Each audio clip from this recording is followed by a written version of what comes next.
think, act, and prosper. You are now tuned into the Money Level Show. Hello, everyone. Welcome back to the Money Level Show. So I've been very pro gold for a little while. I mean, it's been since earlier this year, so going on a year. So I've been very pro gold, and I want to break this down why.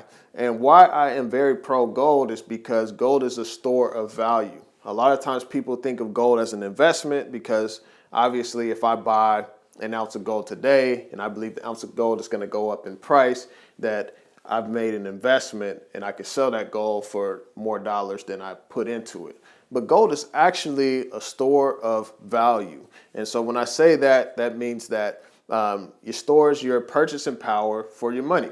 Because as time goes by, you have a decrease in money, in the value of money.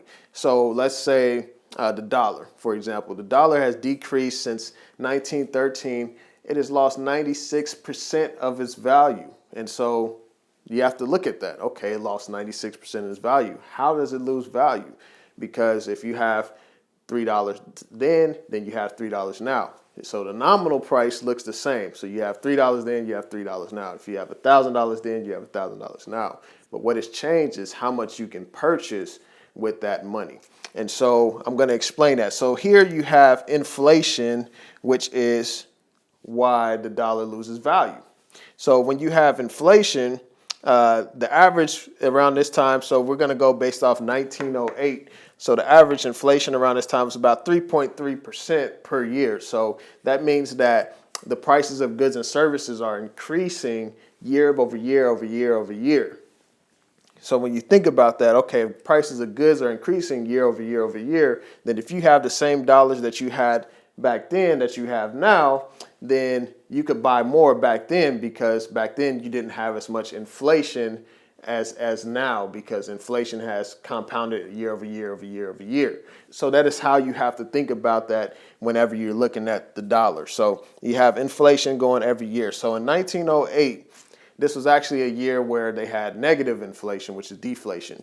And so in 1908, the first car was put on the market. The first car was called the Model T.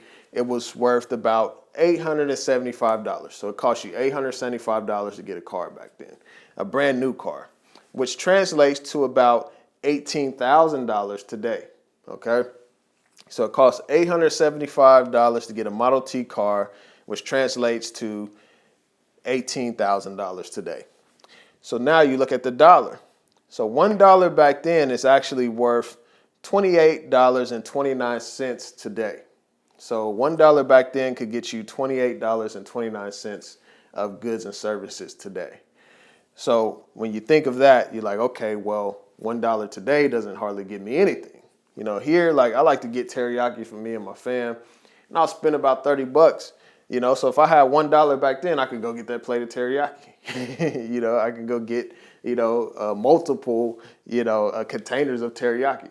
You know, so when you think about that, the dollar has lost a lot of value since then. You can't spend $1 and get $28 worth of goods and services today. So now let's look at gold. Back then, gold was pegged at $20.67 an ounce. So when the dollar was created, the dollar had to be 1/20th of an ounce of gold. And so that is why gold is at $20 an ounce, because $1 had to be 1/20th of an ounce of gold. So the price of gold today is about $1,950 an ounce. So you look at gold, okay, gold went from $20 an ounce to $1,950 an ounce.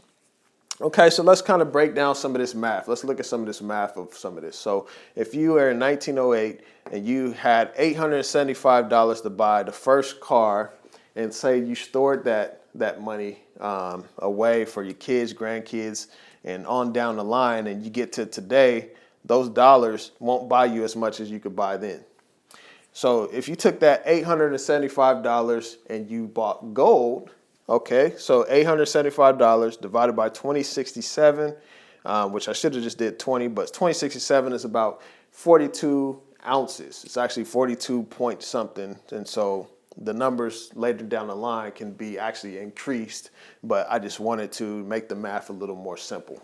So $875 could have got you 42 ounces of gold. And so when you think of that, okay, 42 ounces times $1,950, then that is $62,000 and 400. 62,400. So when you think of that, it's like, okay, well, I would have rather stored my money in gold over that time than stored it in dollars, right? And so 42 ounces times 1950, you would have had $62,000 today. So your $875 would have been $62,000 today.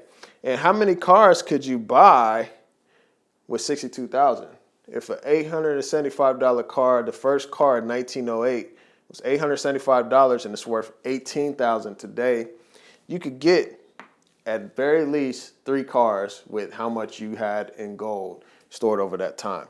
And so that is why I enjoy gold. That is why I'm passionate about it. And that is why I'm pro gold, because gold is a store of value over time. So your money is not losing value because the dollar is losing value over time.